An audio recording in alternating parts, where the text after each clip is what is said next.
Bismillahirrahmanirrahim. Assalamualaikum warahmatullahi wabarakatuh. Waalaikumsalam warahmatullahi wabarakatuh. Bagaimana kabarnya hari ini? Baik. Oke, sebelum kita belajar, sebaiknya kita apa dulu? Doa sebelum belajar. Silakan ketua kelas pimpin doanya, Asya. Sebelum kita belajar, mari kita berdoa. Doa dimulai.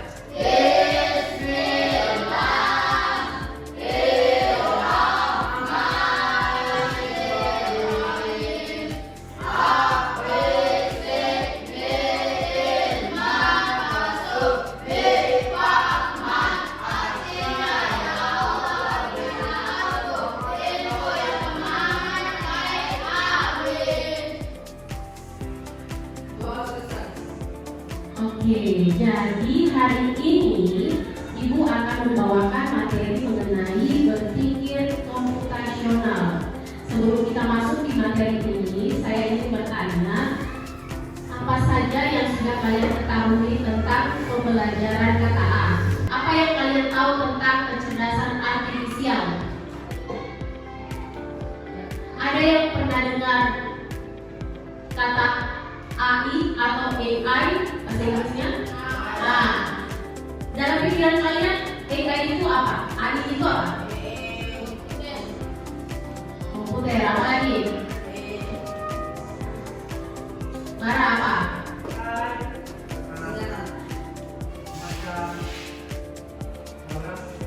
Program. Betul. Apa lagi? AI. Betul. Internet. Hampir semua betul. Jadi kalau ada yang pernah pakai ChatGPT, ada? ChatGPT itu masuk dalam AI. Kenapa dia program? Yang kata orang bilang karena dia diprogram berdasarkan perintah yang kita mau. Atau ada yang pernah pakai AI di WA-nya? Meta AI atau Meta AI. Lebih gampangnya, Meta AI itu adalah kecerdasan artifisial. Kalian meminta atau apa yang kalian inginkan ketika kalian mengetik di WA atau di Meta AI pasti akan muncul kan? Nah, seperti apa? Ada yang kasih contoh saya? Ada yang bisa kasih contoh kepada saya? Apa yang pernah kalian minta di Meta AI? Jawaban apa? Belajar. Berarti tidak jujur ini minta jawaban di AI. Sebenarnya boleh-boleh saja selama pemakaiannya itu memang diperuntukkan untuk hal-hal yang baik. Akan tetapi AI juga bisa salah. Tidak selamanya yang kalian cari di Meta AI atau yang kalian cari di AI itu sendiri itu benar-benar benar. Bisa jadi salah karena dia adalah sistem yang mengumpulkan semua dari berbagai referensi. Paham ya sampai di sini? Sekarang kita akan masuk ke materi berpikir komputasional dalam menyelesaikan masalah sehari-hari.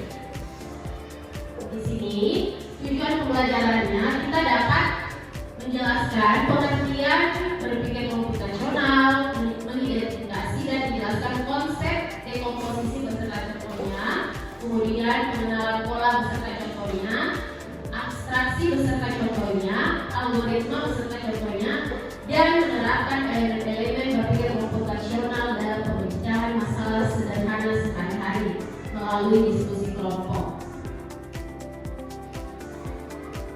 Apa sih berpikir komputasional? Berpikir komputasional terbagi dalam 4. Ada dekomposisi, ada pengenalan pola, ada abstraksi, dan yang terakhir adalah algoritma. Apa itu dekomposisi? Dekomposisi itu artinya memecah masalah yang besar dan rumit menjadi bagian yang lebih kecil dan lebih gampang diatasi. Contohnya, masalah yang sering terjadi di rumah ketika membersihkan kamar tidur yang sangat berantakan. Kira-kira apa yang duluan kalian bersihkan ketika membersihkan kamar tidur? Nah, tempat tidur ada yang tempat tidur dulu. Tempat tidurnya diapakan? Dirapikan bantalnya, dilipat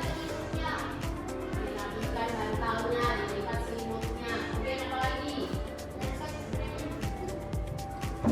Kalau di kamar lagi terhambur, mengumpulkan baju-baju yang kotor. Kemudian dimasukkan di dalam apa? Keranjang atau mesin cuci bisa. Kemudian setelah merapikan pakaian, kemudian ada merapikan buku tirak. Lalu apa lagi? Menyapu lantai di rumah. Menyapu lantainya. Nah, sudah rapi semua yang di atas, sudah rapi tempat tidurnya, berarti disapu lagi lantainya. Kemudian mengelap meja belajar. Lalu yang terakhir menyimpan barang-barang yang berserakan. Ini adalah kegiatan yang mungkin kalian sehari-hari lakukan. Nah, siapa di sini yang biasa mencuci piring di rumah? Coba tangannya. Oh, hanya bara yang mencuci piring berarti di rumah. Nah, ketika mencuci piring biasanya yang dicuci itu harus sesuai urutannya atau biasanya langsung dicuci saja? Urutannya. Kalau urutannya biasanya kalau kosen apa? Dari piring besar dulu. Ya, piring besar dulu pasti ya. Dicuci dulu piring besar supaya bisa disusun piring-piring kecil yang selanjutnya. Karena tidak mungkin kalian cuci dulu piringnya baru cuci gelasnya. Pasti kalau dimulai dari piring pasti piring dulu. Habis itu gelas baru menyusul kemudian yang kecil-kecil kayak sendok dan lain sebagainya. Nah, ya apa? Ya, piring, mangkok, gelas, kemudian sendok. Nah, inilah yang dimaksud dengan berpikir komputasional secara dekomposisi. Dimulai dari apa? Menyelesaikan masalah besar. Masalah besarnya tadi apa? Piring yang berantakan, piring yang belum dicuci. Terus dari yang rumit menjadi bagian yang kecil-kecil. Bagian-bagian yang kecilnya seperti apa? Disusun dulu dari piring yang besar. Nah, dari piring dulu. Nah, kemudian hingga yang sampai yang lebih gampangnya yang diatasi. Yang lebih gampang terakhir apa? Sendok. Betul sekali. Inilah yang dimaksud dengan berpikir komputasional secara dekomposisi. Kemudian yang kedua, ada yang namanya pengenalan pola atau mencari hal yang sama. Apa itu pengenalan pola? Pengenalan pola itu artinya mencari tahu hal-hal yang berulang, yang punya kesamaan atau ada aturannya dalam masalah yang kita hadapi. Nah, kalau kita sudah menemukan polanya, kita bisa lebih gampang memprediksi atau menyelesaikan masalahnya. Contohnya, tadi sudah dikasih contoh, membantu ibu menumpuk piring di dapur setelah makan. Tadi kan yang kita kasih contoh itu adalah ketika mencuci piring. Nah, sekarang polanya yang kita lihat itu ketika habis makan. Ada yang biasa membersihkan meja? Nah, dimulai dari turun apa biasanya? Kalau membersihkan meja dimulai dari apa dulu? Menyusun apa? Ya, menyusun piring yang paling besar di bawah, kemudian menyusun piring kecil di atasnya, lalu mangkok setelahnya, begitu. Jadi polanya yang sama dulu, yang besar yang sama dulu ukurannya, itu berarti dia duluan dulu. Pokoknya dilihat yang sama ukurannya, karena kalau yang besar dulu, baru yang kecil, baru yang besar lagi kan tidak akan bagus, tidak akan rapi, atau tidak akan tersusun dengan baik. Nah, itu yang namanya pengenalan pola atau mencari hal yang sama dulu. Selanjutnya, abstraksi. Abstraksi itu artinya intinya menyederhanakan masalah dengan hanya fokus kepada informasi yang paling penting dan mengabaikan detail-detail yang tidak terlalu dibutuhkan. Contohnya, masalah membuat Dena jalan dari sekolah ke rumahku atau ke rumah temanmu. Kalian tahu yang namanya Dena? Dena atau peta? Kira-kira kalau kalian bikin peta dari rumah ke sekolahmu, apa yang kira-kira kalian pikirkan dulu yang kalian akan gambar di petamu? Jaraknya. Oke. Coba satu orang, ada yang bisa bantu saya? Coba angkat tangan. Bara? Tasya? Coba. Buat peta di rumahmu bagaimana? Peta dari rumah ke sekolahmu. Tidak apa-apa. Masalah nanti kita pakai. Tidak apa-apa. Apa yang harus diperhatikan? Perhatikan jaraknya. Jaraknya apa lagi? Ya, ada jarak. Terus apa lagi? Yang kedua. Jalanannya. Jalanannya. Nah, jalanannya.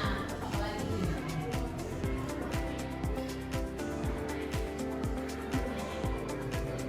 Semuanya. Oke. Jadi, ketika membuat Dena atau peta dari rumah ke sekolah, biasa kita mungkin kita akan fokus kepada hal-hal yang penting saja. Kalau abstraksi ini, ketika ada yang kemudian seperti mungkin kalau pikir ada tiang listrik di dekat rumahku, ada jalanannya berbatu kerikil, terus ada pot bunga besar di dekat tugu. Nah, itu sebenarnya penting atau tidak? Tidak penting, karena yang kalian harus fokus adalah apa? Nama-nama jalannya. Jaraknya, nama-nama jalannya, terus pembelokannya ada atau tidak, landmarknya atau ciri khas yang mudah dikenali seperti di situ di dekat rumahmu adakah minimarket, adakah masjid, adakah warung, atau adakah jembatan. Nah, kalau yang tadi itu kayak pot bunganya, tiang listriknya, batu kerikilnya itu tidak perlu dikasih masuk, karena bukan itu yang akan mengarahkanmu ke jalan dari rumah ke mana? Ke sekolah. Kalau fokus lihat kerikil di jalan, ada kerikil. Dan sampai pada saya jalan sudah sampai di mana? Sudah sampai di SMA Kapoyala, bukan di SMA Kapoyala lagi. Sudah lewati kita terlalu banyak diperhatikan di sekitaran jalannya. Jadi yang fokus itu adalah itu tadi nama jalannya, kemudian jalanan persimpangan atau belokannya, terus dilihat seperti ada dekat masjid atau jembatan. Nah, manfaatnya Dena yang kamu buat jadi lebih mudah dibaca dan dipahami karena tidak terlalu banyak detail yang membingungkan.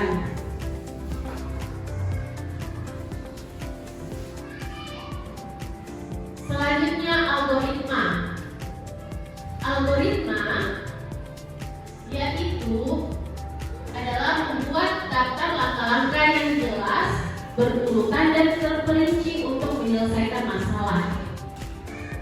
Contohnya, ada yang biasa buat atau yang masak Indomie di sini? Semua pasti. Coba siapa yang bisa bantu saya satu orang? Coba Meilan. Kira-kira kalau masak Indomie apa yang pertama? Urutannya bagaimana? Dimulai dari apa? Tidak apa-apa. Dari yang panas. Panas tidak apa-apa dulu. Dimasak. Nah, terus? Minyak. Nah, terus? Terus? Oke, jadi dari keterangan Bella tadi itu cuma 3 urutan.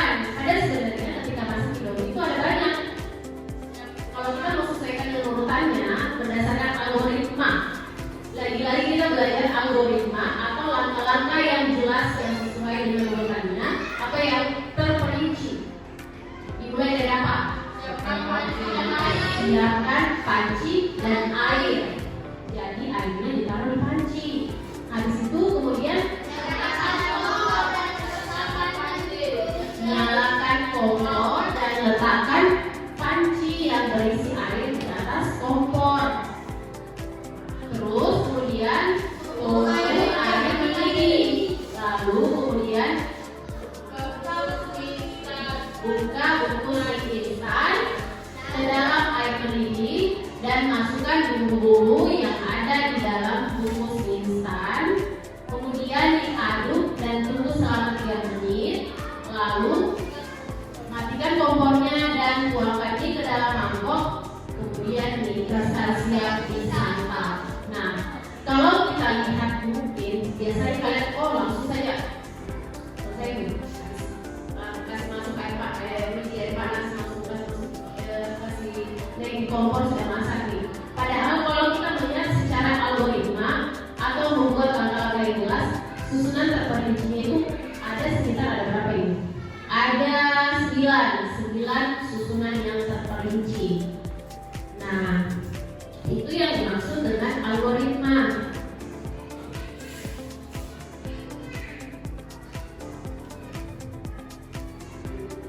Jadi, apa itu berpikir komputasional? Setelah tadi melihat 4 cara berpikir komputasional, sekarang menurut kalian apa? Jadi, berpikir komputasional itu adalah cara hebat untuk melatih otak kita menjadi lebih cerdas dan teratur dalam menghadapi berbagai masalah, baik masalah di sekolah maupun di kehidupan sehari-hari atau di rumah. Ada mungkin karena malas sendiri karena dari dia sudah terhapus duluan, sudah terbengkalai duluan piringnya, berantakan karena malas, jadi karena sudah terlihat berantakan jadi malas. Tapi kalau kita susun berdasarkan berpikir secara komputasional, jadi kita jadi lebih aktif atau lebih cerdas dan teratur dalam menghadapi berbagai masalah yang ada. Jadi itulah tadi berpikir secara komputasional. Sekarang saya akan membagikan tugas, tapi sebelum itu kita bentuk kelompok dulu. Berapa orang ini? Jadi di sini kelompok 1, di sini kelompok 2, di sini kelompok 3. Silakan digabung mejanya.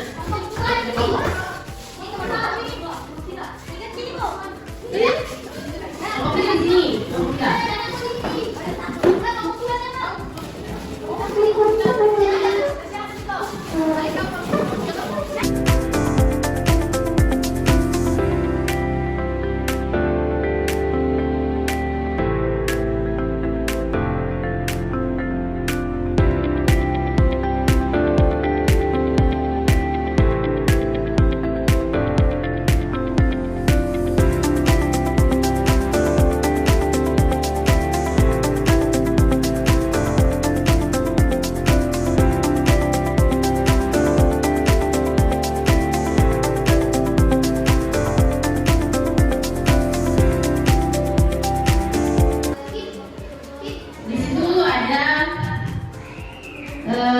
Soal cerita, bagaimana caranya kalian bisa menyelesaikan tugas kalian secara atau dengan berpikir komputasional. Kalian adalah tim lomba 17 Agustus. Tahun ini perayaan kemerdekaan di sekolah kita akan meriah karena kita akan mengadakan 8 jenis lomba yang tersebar selama 3 hari. Tugas kalian adalah merencanakan jadwal dan kebutuhan setiap lomba agar semua berjalan lancar dan sukses. Untuk mempermudah kerja besar ini, kita akan menerapkan cara berpikir komputasional. Nah, silakan dibaca dan dilihat tugas-tugasnya, didiskusikan dengan kelompoknya dan diisi atau dituliskan di lembar kerjanya kalau sudah tahu. Jika ada yang kurang dipahami, silakan bertanya.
Kalau naik tambang, makan kerupuk, Selasa, Sabtu, lomba ningrat, ranking 1, kamu, estafet, pengering, joget, kamu, 2, ikut atau cukup tali tangkap, lalu makan juga.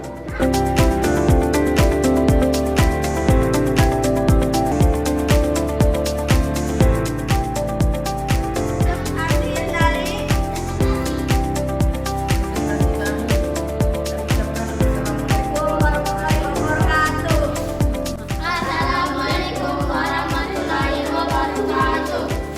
Kami dari kelompok 2 akan mempresentasikan nomor 1 lomba balap lari karung jam 10 lewat garis, tarik tambang jam 4 lewat 15, makan kerupuk jam 4 lewat 30.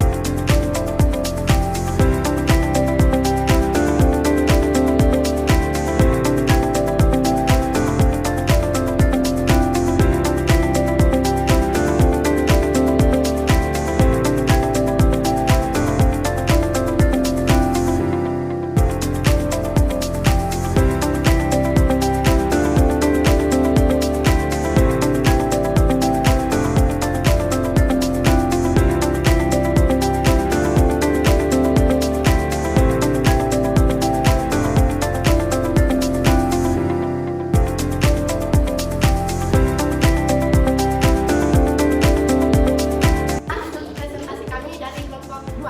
Assalamualaikum warahmatullahi wabarakatuh.